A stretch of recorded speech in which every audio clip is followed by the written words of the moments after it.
You know, it's kind of strange to think about, right? How sounds you might not even consciously hear could be, well, actually changing how your brain works. It really is. This idea that something almost hidden Yeah. could be influencing us so deeply, our focus, our mood. Yeah, exactly. And that's pretty much what we're going to dive into today. Welcome, everyone. We're looking at some fascinating stuff about a project called Timbre and Tides of 40 Hertz. It's by an organization, TATANKA. Right. And what they're doing is really interesting, sort of fusing music, neuroscience, and even AI, all aimed at impacting our minds, our well-being. So our mission really is to unpack what they call intentional audio architecture. We'll get into the science bit, brainwave entrainment, that kind of thing. Uh-huh.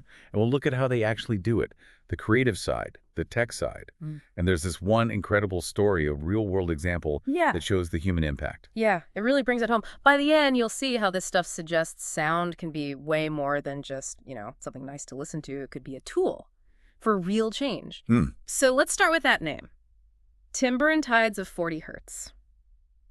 It's poetic, isn't it? What's going on there? It really sets the stage. Timbre, well, that obviously brings wood to mind. Think acoustic guitars, pianos, kalimbas, rain sticks even. Okay, the instruments. Yeah, the warm, sort of human-made acoustic world, things shaped by hand. But it's also a nod to timbre, the actual quality of the sound. They talk about a weathered, worn, and alive feel, which fits that lo-fi vibe. Ah, clever. Okay, so that's timbre. What about tides? Tide suggests rhythm, flow, like the natural world. Waves, breath, your heartbeat, and crucially, brain waves. Brainwaves, right. Yeah, and that 40 hertz gamma frequency, they describe it as a current, something flowing underneath, not always obvious, like the tide under a boat. So it's this blend, the natural wood sounds and these neurological currents. Soulful and scientific almost. Exactly. Where the guitar string meets the brainwave, you could say. Ancient textures carrying these modern frequencies. It's a fusion. Okay, that makes sense. So the 40 hertz part, let's get into that. Why gamma? What's special about 40 hertz? Well, the science is pretty interesting here. 40 hertz is linked really closely to the gamma brainwave state. That's the highest frequency band, the fastest activity your brain shows on an EEG. Highest frequency, so like peak mental state. Sort of, yeah. It's often associated with things like increased cognitive clarity, better attention spans, memory, neuroplasticity. Wow. Even things like elevated mood, better emotional regulation. There's even research looking at it for Alzheimer's therapy and consciousness studies. It's pretty potent stuff. So are these effects like instant? Or is it something that builds up? And are there common mistakes people make thinking about this? Good questions. You might feel some immediate effects, maybe like heightened focus, but the deeper benefits, memory, neuroplasticity, mood regulation, those seem to develop more with consistent listening. It's not really a magic button. Right. And a big misconception is that you need to hear the 40 hertz clearly for it to work.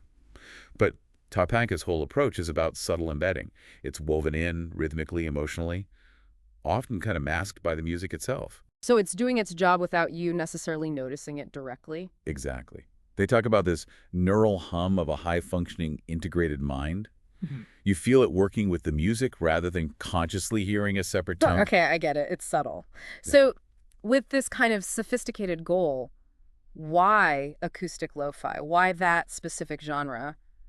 Seems almost counterintuitive. Well, it actually provides the perfect environment, in a way. Acoustic lo-fi has this warmth, this analog richness. It's ideal for embedding these frequencies without them sounding jarring. How so? Well, techniques like amplitude modulation work really well within those textures. And the sounds themselves, guitar, piano, kalimba, maybe some rain sounds or room noise, they create a feeling of safety, of openness. Comfortable sounds. Exactly. Plus, lo-fi often has these slow tempos, these layered loops. The 40 hertz elements can just naturally blend in, become part of the fabric of the sound. You mentioned storytelling, too. It helps align the brain stuff with the emotional journey of the music. Precisely. So the result isn't just calming or good for focus. Yeah. It's meant to be elevating. Which brings us to AudAI, right? Their big initiative. Auditory artificial intelligence. What makes that so different? What's really groundbreaking about AudAI is it's not just making music. It's intelligently designing these soundscapes to gently, subtly guide your brain. It really blurs the lines between art, science, and, well, healing. So it sits at this intersection.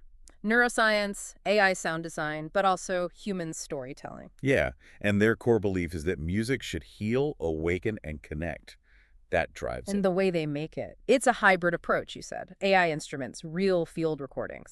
AI-generated acoustic sounds, nature recordings, AI handling the 40 hertz amplitude modulation within the textures, specific binaural stuff if you're using headphones, and then this emotionally intuitive mixing on top. It really is a mix of high-tech and, like, human touch. Yeah, and the goal, connecting back, is helping people find flow states, maybe process difficult stuff safely within the sound, and just feel more uplifted, focused, maybe even transformed. They call it intentional audio architecture. Right. It's built with purpose, drawing on both old wisdom, ancestral resonance, and new cognitive science. It's not just another playlist. It's designed as a tool. Okay, but technically, I'm still a bit curious. You hear about binaural beats, right? But you said 40 hertz is kind of high for traditional binaurals. How are they actually getting that 40 hertz in there so subtly? That's a really good technical point. And you're right. Standard binaural beats work best, generally below 30 hertz or so. At 40 hertz, a straight binaural might just sound dissonant, a bit rough. Yeah, like it wouldn't blend. Exactly. So TATANKA doesn't primarily rely on a true binaural beat for the 40 hertz part. They mainly use amplitude modulation AM, which is basically pulsing a sound at 40 times per second. Ah, okay. A pulse. Or they might use isochronic tones, which are distinct pulses. You don't need headphones for those necessarily. Yeah. And they cleverly embed this 40 hertz pulse within the ambient layers of the music. So how do they stop it sounding weird or clashing with the actual music? They do a few smart things. First, they filter the sound. They're pulsing the carrier tone. They use a low-pass filter, rolling off everything above 100 hertz. So it takes out the high-pitchy stuff. Right. You're left with just the rhythm of the 40 hertz, more like a vibration or a deep pulse, not a musical note that could clash. Second, instead of using a pure sine wave, which could clash harmonically, they often use white noise as the carrier. White noise, like static. Kinda, yeah. Because it contains all frequencies, it doesn't have a specific key, so it won't fight with the key of the music. And third, it's all about the mix. They turn it down low, like NEC's 18 dB, so it's really subtle. You feel it more than hear it. And they pan it weirdly, too. Yeah, sometimes they split the track and pan it hard left and right, pushing it out into the ambient space. Makes it feel atmospheric rather than like a direct sound. It's really clever, subtle design. Okay, the tech is fascinating, but the sources talk about the human impact. There's this incredible story about someone named 𝗧𝗔𝗧𝗔𝗡. Tell us about her. The river sings in her voice. Powerful title. Oh, Liliquin's story it's profound. She had this really complex background. Former preacher's kid, mixed race Cherokee and Eritrean, a street poet, ran away as a child. Yeah. And incredibly, she'd been mute. For almost 4 years. 4 years. Wow. Yeah.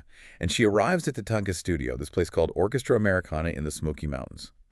And the sources describe her hearing this 40 hertz pulse buried deep in the sound and feeling her ribs ache with something ancient and unnameable. Just drawn to it. Drawn to a sound, they say, that could make you feel like you belong to the earth again. It resonated deeply, even though it was barely audible. And the studio itself sounds like it was part of the healing. I read about the engineer, Hector, and this note on the piano. Right.